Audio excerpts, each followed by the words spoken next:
बिस्मिल्लाहिर्रहमानिर्रहीम। इब्तिदा है रब्बे जलील के बबरकत नाम से जो दिलों के भेद खूब जानता है। मैं हूं आतिफ आरिफ और आप देख रहे हैं मेरा फेसबुक और यूट्यूब चैनल। नाज़रीन, वही हुआ जिसका डर था। साइफर केस में जो इमरान खान साहब को जो है ना, वो जमानत लटकाने की भरपूर किस्म की कोशिश की जा रही है। आज आप देखें कि तहरीक इंसाफ के वकला जो हैं वो दुआइयाँ दे रहे हैं कि जज साहब जो है उनको पता नहीं, अब उनकी बीवी बीमार हो गई है, पता नहीं क्या हो गया है। पहले इससे जब तोशाखाना केस में होना था तो वहाँ पर भी कभी जो मुखालिफ वकील है उसको तैयारी का मौका नहीं मिला, जबकि सजा दिलवाने के लिए, मर्जी का फैसला दिलवाने के लिए सारा कुछ जारी था। असल मकसद ये है कि इमरान खान को ज़्यादा से ज़्यादा देर तक जेल में रखना, बल्कि जेल से बाहर ना आने देना, ये प्लान है। लेकिन ये प्लान ज़्यादा देर तक कामयाब नहीं हो सकता। आप अवाम के साथ जो जुल्म कर रहे हैं वो आप इमरान खान को अंदर रखें या बाहर रखें, ये जो अवाम है वो अपना गम गुस्सा निकाल रही है। जो बिलों ने हाल कर दिया है, जो बाकी महंगाई ने हाल कर दिया है। लेकिन दूसरी जानिब प्लान ये है कि मियाँ नवाज शरीफ साहब को कुछ ताकतें जो हैं वो वजीर आजम बनवाना चाहती हैं, ताकि वो अपने अहदाफ जो है वो कंप्लीट कर सके।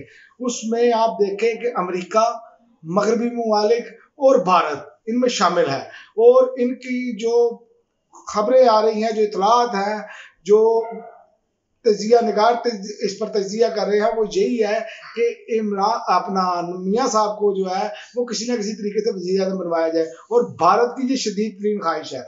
उसकी वजह ये है, एक तो मियाँ साहब के वज़ीर आज़म, और ये इतलात ये भी हैं कि ये सारी चीज़ें मान चुके हैं कि हमें वज़ीर आज़म बना दे, जो आप कहेंगे हम वैसे करेंगे। इतलात ये है कि इसराइल को तस्लीम करना, भारतीय बालादस्ती को कबूल करना, यानी कि भारत को माई बाप मानना, इस खित्ते का चौधरी मानना, ये सबसे बड़ा हदफ है। लेकिन मैं नहीं समझता कि पाकिस्तान की जो फोर्सेस है वो इसको तस्लीम करने के लिए तैयार है, किसी की बालादस्ती को। या आप कहें कि इसराइल के हवाले से वो पाकिस्तानी अवाम नहीं तस्लीम करने के लिए तैयार, ना पाकिस्तान की फोर्सेस तस्लीम करने के लिए तैयार है। तो ये एक बड़ा सख्त टास्क है।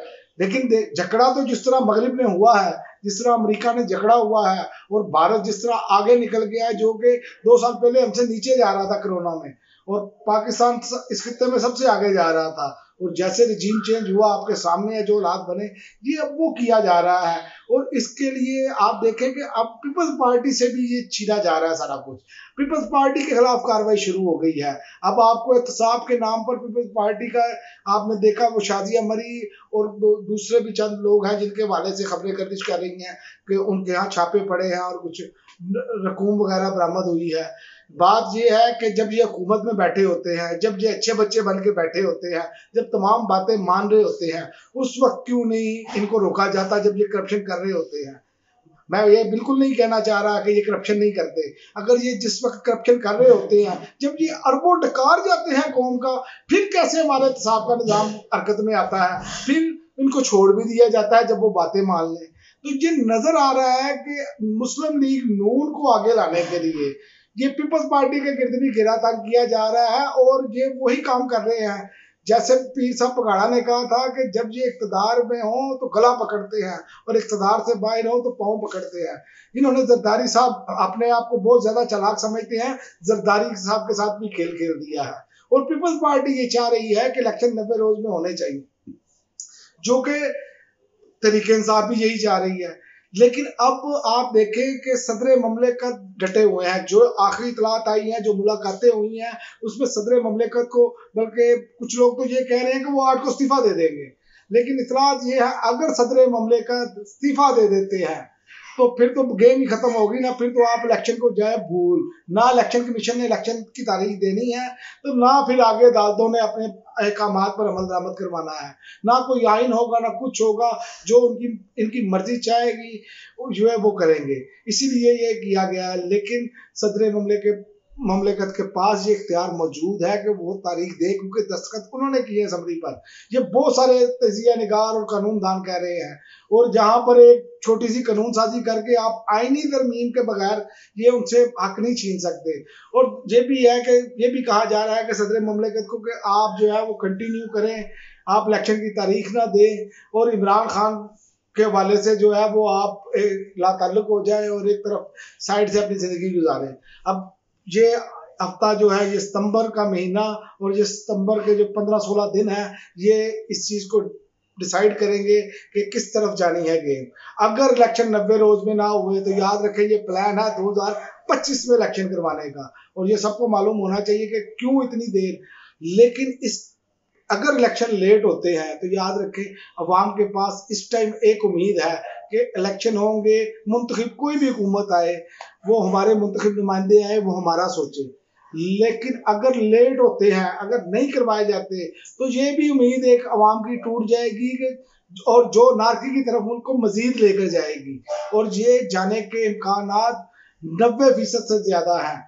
ये अब वो दौर नहीं है, लोगों का जीना मुहाल हुआ पड़ा है, लोग बिजली के बिल नहीं दे पा रहे। और दूसरी जानिब आप देखें कि निगरान हुकूमत बेबस हो गई है, और निगरान हुकूमत कह रही है कि बिजली के बिल जो है IMF और कैपेसिटी चार्जेस हमारे सामने है, आड़े आ रहे हैं, जिसकी वजह से हम वहां को रिलीफ नहीं दे पा रहे। और ये कौन करके गया है? जब बात करें किसी PDM के शख्स से तो वो कहते हैं इन्होंने तो नहीं किया, और 16 माह ये और कौन हुकूमत करके गया है। लेकिन इनको समझाना बहुत मुश्किल है। वो गधे को समझाना आसान है, इनको समझाना उससे भी ज्यादा मुश्किल है, क्योंकि ये हर चीज में कहते हैं कि जनाब ये जिम्मेदार नहीं है, वो जिम्मेदार है। ओ जी, मियाँ साहब की मर्तबा जो है वो 100 रुपये लीटर पेट्रोल था भाई, इमरान खान के दौर में 150 रुपये लीटर पेट्रोल था, और जो अगला 150 है वो किसने बढ़ाया? ये सारी कौम जानती है। अब कौम के सामने ये चेहरे बेनकाब हो चुके हैं, कौम इनको वोट देने के लिए तैयार नहीं, प्रैक्टिस ये कर चुके हैं। KPK में इलेक्शन में गिलगित बल्तिस्तान के हालात आपके सामने है, वो पूरी की पूरी पट्टी में हालात है, और बाकी रही पंजाब में, यहाँ पर भी लोग सरापा एहतजाज है। और दूसरी जानिब आप देखें कि कीमतें हैं वो बढ़ती चली जा रही हैं, कोई रोकने वाला नहीं है, और मखसूस माफिया खा रहा है। अब कहाँ गए चीनी चोर? चीनी की कीमत 200 रुपए किलो तक पहुंच चुकी है, और ये मुल्क के मुख्तलिफ हिस्सों में ये रेट्स चल रहे हैं, कहीं पे 190, कहीं पे 200 इस टाइम जो चल रही है, और ये 250 पे जाने का इम्कान है। और 250 रुपए पे भी इसलिए जाने का इम्कान है कि इन्होंने जितने पैसे कमाए इसको बाहर बेचकर अब वापस लाकर ये पैसे कमाए जाते हैं। ये एक माफिया है जिसको कोई लगाम नहीं डालता।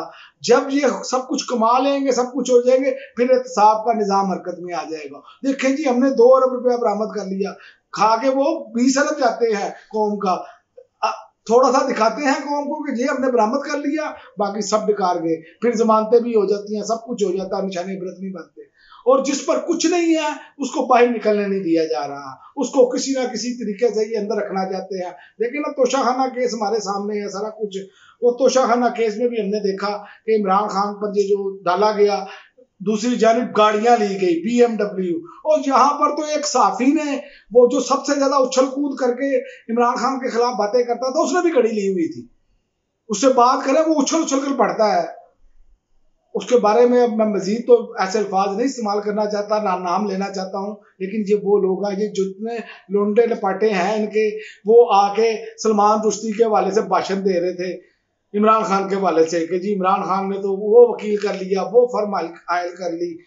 असल बात ये है कि इनके लोंडे लपाटे यही बयानियां बनाते हैं। इसी बेस पे इमरान खान पर पहले भी कातलाना हमला हुआ, और मैंने पिछले वीलॉग में बताया कि ये मजहबी मुनाफरत इसीलिए फैलाते हैं, और इनके गिर्द घेरा तंग होगा। और आलमी अदालत में इमरान खान का केस जो है वो सुनने के लिए अब तैयारी है, और वो केस जो है वो पाकिस्तान की जो इस टाइम मौजूदा हुकूमत है इसके लिए मुश्किलात पैदा कर देगा, क्योंकि इंसानी हकूक की जो खिलाफ वर्जियां हैं इससे नजर नहीं आ रहा। और दूसरी जानिब आप देख लें कि इमरान खान को प्रेशराइज रखने के लिए ये कह रहे हैं कि जनाब कि इमरान खान की जमानत भी ना हो, तो फिर वो अगर आलमी अदालत में जाएंगे तो फिर ये एक बयानिया बना रहे हैं पाकिस्तान की बदनामी होगी। वो जो भिगोड़ा जिनके हवारी कहते हैं, वो जो भगोड़ा दवाई लेने गया वापस नहीं आया अभी तक, उसको दवाई नहीं मिली, बल्कि उसे वजीर आज़म बनाकर वापस लाना चाहते हैं, वो बात ठीक थी। वो साग डार जो 100 रुपए का डॉलर लाना चाह रहा था वो 300 से ऊपर का डॉलर करके चला गया, वो ठीक था। और मुजरिम होने के बावजूद जिन जो इश्तिहारी थे उनको प्रोटोकॉल के साथ इस मुल्क में लाया गया, और इस अवाम को बेरहम तरीके से उनके हवाले किया गया कि इनको नोचे खाएं, जैसे आपका दिल करता करे, हक हुक्मरानी आपका है। ये जब आप करेंगे तो फिर अवाम की नफरत बढ़ती चली जाएगी। खुदारा इस पर सोचे, अवाम की नफरत को कंट्रोल करें। ये 24-25 करोड़ लोग, अगर इनकी नफरत मजीद बढ़ी तो इस मुल्क के लिए खतरनाक होगा। ये मुल्क अनारकी की तरफ चला जाएगा। खुदारा इस पर सोचे और बेहतरी की तरफ आए। जो हल है वो हल सिर्फ एक ही है, साफ शफाफ इंतखाबात करवाएं ताकि अवाम की नुमाइंदा हुकूमत आए। और अवाम की नुमाइंदा हुकूमत, मैं आपको ये पहले से एडवांस में बता दूं, वो इमरान खान है। क्योंकि अवाम है कि वो इमरान खान के साथ जुड़े पड़े हैं। और अवाम ने देखा जो 3.5 साल दौर में गरीब लोगों के लिए स्पेशल काम किया इमरान खान साहब ने, वो आपके सामने है। राशन कार्ड, सेहत कार्ड, एहसास प्रोग्राम, लंगर खाने और बहुत कुछ है जो गिनाया जा सकता है। ये सिर्फ और सिर्फ गरीब आदमी के लिए किया गया था। इसलिए अब अवाम इमरान खान के साथ जुड़कर खड़े हैं। हमें चाहिए कि हमने तमाम इकदाम करके देख लिए हैं, लेकिन हमारे मुल्क में इससे काम नहीं आया। जब तक सियासी इससे काम नहीं आएगा, अवाम की नुमाइंदा हुकूमत नहीं आएगी, उस वक्त तक इस मुल्क में इससे काम नहीं आएगा और मैशत अपनी पटरी पर नहीं चलेगी। ये आप जहन में रखें। अब तक के लिए नाज़रीन इतना ही, इजाज़त दीजिए। अल्लाह।